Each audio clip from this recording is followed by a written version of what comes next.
So yun guys, umpisahan na natin dito sa mga naghahanap ng budget phone ni Oppo.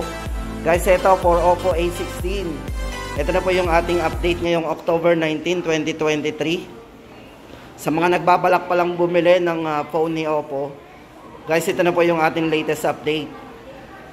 Oppo A16 guys, ito ay ano na lang, 7,499. Yun nga lang guys, especially punta kayo doon sa mga store na mga concept store and kiosk ni Oppo. Ngayong October 19, 2023, ito na po yung ating update. Yan. 7,499. So guys, maganda dito. Ito ay naka 3D slick design. So napakagandang hawakan. Tapos sa camera guys, meron siyang yan, naka triple camera po yan. Check po natin yung kanyang triple camera.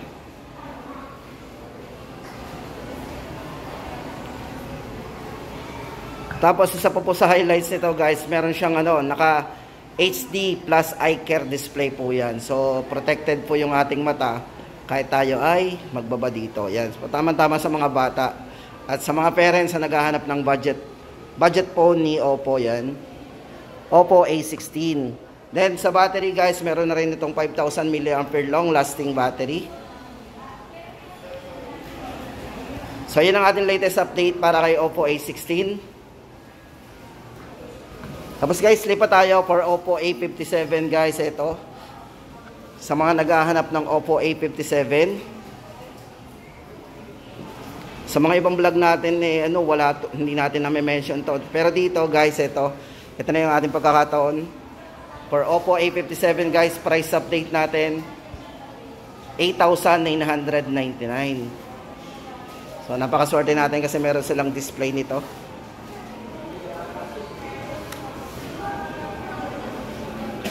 So ito guys, check po natin yung mga highlights nito. Para sa charging capability guys, ito yung naka 33 watts superbook charge. Then meron siyang 5,000 mAh long lasting battery. Ang matagalan po natin gamit. At syempre, naka-dual stereo speaker po yan. So, may malakas po itong sounds kasi naka-dual speaker. Size ng screen, ito, naka 6.56. Then, color-rich display po yan. So, napakaganda na rin po ng display kasi meron siyang color-rich display. So, yun guys, ang ating latest update para kay Oppo A57. 8,999. So ito guys, para doon sa kanyang RAM, ito po ay merong 4+4 na RAM. So meron siyang 8GB RAM, tapos 128 po internal storage. So Oppo A57, 8,999. So yun guys, lipat tayo. Ito naman para kay Oppo A58. So latest model din po nila to. For Oppo A58 guys, ito, unahin na natin ang presyo. 9,999. So maganda dito guys, yung RAM po nito meron tong 6 plus 6GB RAM. So magiging 12 po yung RAM nito. Yan. Guys, ito pasok to sa kanilang entry level kasi mga 10,000 pababa yan. Ito yung latest model po nila, Oppo A58. Pagdating sa mga entry level. So ito, 128 ulitin natin. Tapos ito, check na po natin yung kanyang para po doon sa kanyang charging guys, ito meron tong 33 watts superbook charge. 5,000 mAh battery. Yan, sa large battery niya. So ito guys, maganda dito. Check nyo po yung check po natin to. Meron siyang 36 months fluency protection. So benefits po nito guys is hindi nagbabago yung performance niyan. 36 months. So yun ang maganda diyan. Then sa chipset, meron po siyang MediaTek Helio G85. So tamang-tama po to sa mga So sa mga gamer, tamang-tama to kasi naka Helio G85 na rin po ito.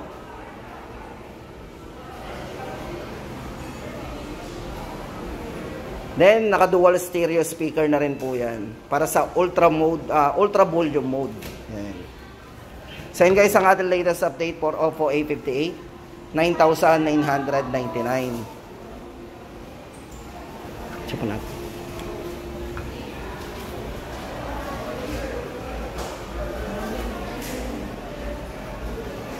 Okay guys, ito naman ang ating update for Oppo A78. Yan, 8GB RAM 256. So laki na po ng internal storage nito. So dito guys, maganda dito kay Oppo A78, naka 67 watt superbook charge po yan. Sobrang bilis niyang mag-charge. Then naka 8GB RAM plus 8GB RAM po ang kanyang RAM niya. So magiging 16. Original po nito kasi 8. Then extended ng 8. So naging 16. Then internal storage niya is 256. So maganda po dito kay A78 is naka Full HD plus AMOLED display na po ito. So napaka-vivid ng display niyan kasi naka AMOLED display. So battery guys, meron tong 5,000 mAh battery. So ito po yung color green, check natin. Then black po yung isang color niya. Price update natin dito is 13,999.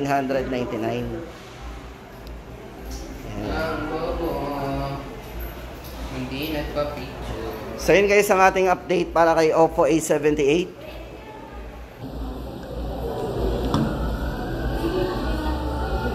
Guys, lipat tayo. Ito naman guys, tama-tama sa mga nagtatanong ng Oppo A77s. Tama. Oppo A77s. Sa ngayon guys, ito na yung ating price update dito. 12,999. Para po doon sa kanyang mga specs and parameters guys, ito check natin. Ito po ay naka 8GB RAM plus 256 na po internal storage. Yan. At yung bigat po nito 187 gram. Then sa display guys, ito naka 6.56 inches. Then maganda dito, meron itong 89.8 screen to body ratio. Yan, full view display yan.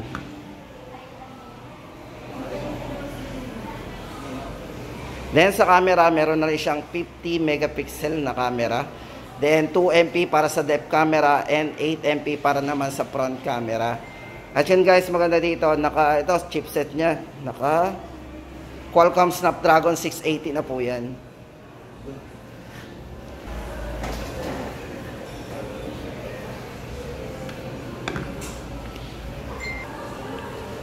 So yun guys, isa pa sa highlight nito si Oppo A77 guys. Ito yung naka fiberglass leather design. Ganda. So yun guys, ulitin natin, Oppo A77s, 12,999 para doon sa ating latest price list update. Yan. Leather fill design. Yan. Guys, lipat tayo. Ito naman, dito naman tayo kay Oppo A98 5G. Guys, ito maganda dito, naka 5G na. So downloading and uploading ay mabilis kasi naka 5G tayo. Then guys, ito, check natin yung mga parameters po, yung mga overlook po nito. Guys, ito, naka 67 watt superbook charge po yan. With 5,000 mAh large battery. Then camera guys, ito, meron itong 64 megapixel na camera. AI triple camera. At syempre guys, sa pinaka front camera nito, so ito guys, 32 megapixel para sa kanyang front camera. So dito guys, ito naka 16GB RAM din to, 8 plus 8. Then 256 gig internal storage. Then yung kanyang refresh rate guys sa screen is 120Hz na rin po yan. Silky smooth para sa kanyang malaking screen. Yan.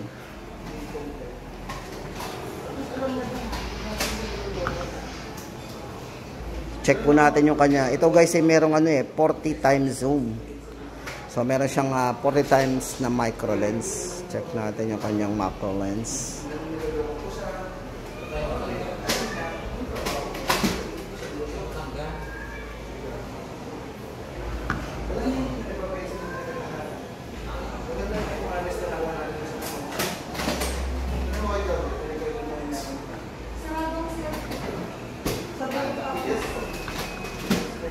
So yun guys, ang ating latest update para dito sa model na to.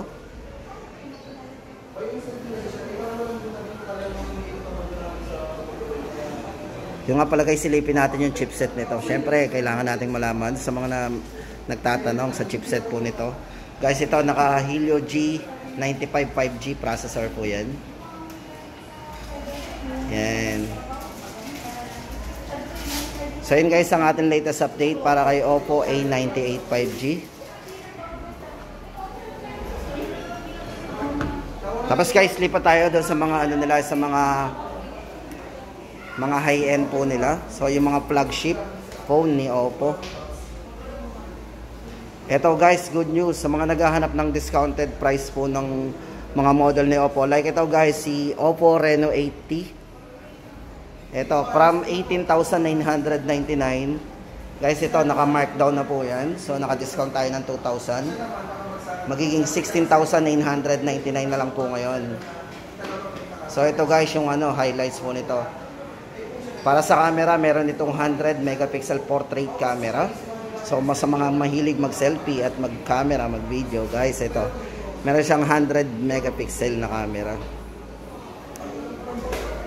Tapos maganda dito guys, ito naka fiberglass leather design din yan.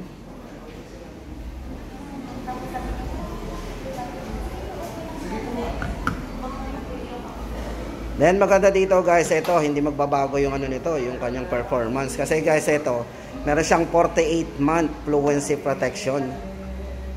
O, di ba? So napaka-fluent po niya kahit ilang beses natin i-check yan. Basta may mga ganang specs guys. Pang matagalan yan, hindi magbabago yung performance yan. 48-month fluency protection. Importante po yan. So yun guys, ang update natin for Reno 8T 5,999. Tapos ito guys, naman ang Reno 8T 5G. So sa mga naghahanap ng Reno 8T 5G guys, ito yung ating update. 23,999.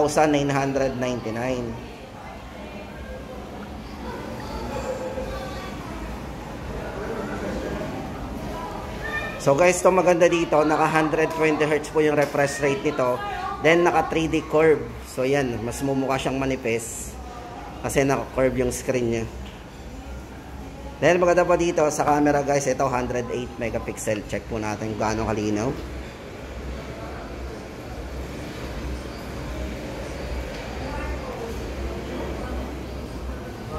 Then sa charging guys, ito isa sa highlight din ito, naka 67 watts superbook charge po yan. So sobrang bilis ito mag-charge, wala pang isang oras yan.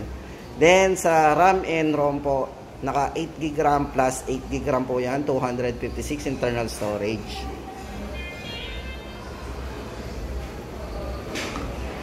Yan. Price update po natin, 23,999. Guys, lipat tayo.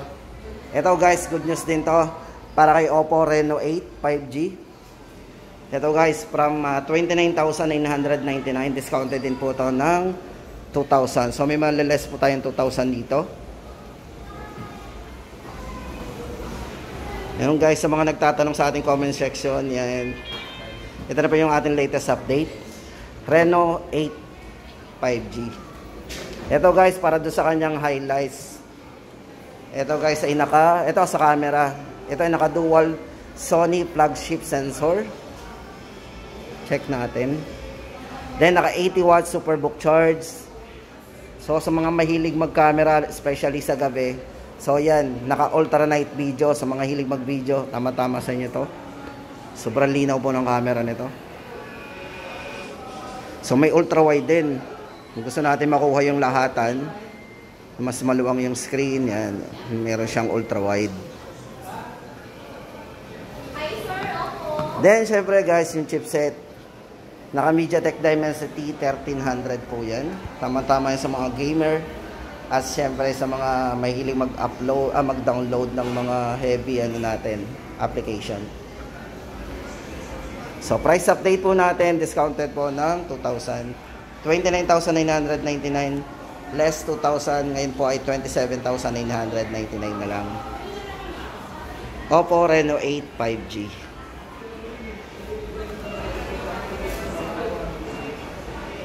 Hi, seto, dito na tayo doon sa mga Reno 10 series. So ito, may dalawa tayong choices.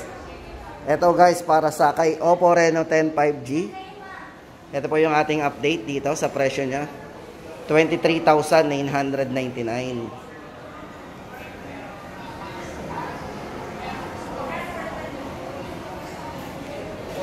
So tamang-tama po to sa mga mahilig mag-selfie, mahilig mag-video. Ito sa mga vlogger, tama-tama din to. Check po natin yung camera nito.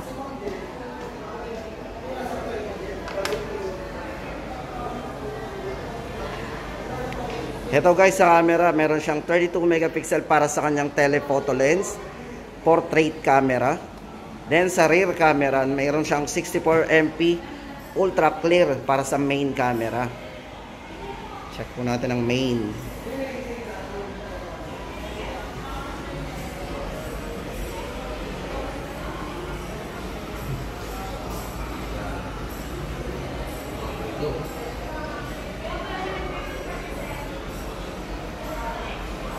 Sabi linaw.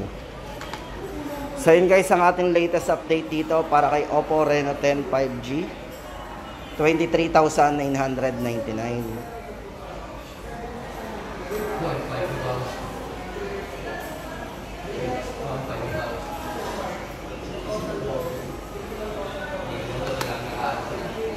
At para naman sa Pro guys, ito Oppo Reno 10 Pro 5G. Ito syempre, kung gusto na, kung nataasan na tayo sa camera noon guys, ito. Syempre maganda dito guys, resolution ng kanyang camera sa video. Ito, unahin na natin yung video niya. Kasi sa highlight po nito, naka portrait mode plus 4K ultra clear video yan.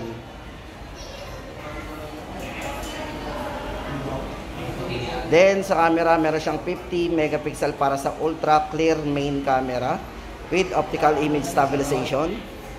Then sa portrait camera guys, 32 MP telephoto. Yan. Charging capability, 80 watts Superbook Plus charge.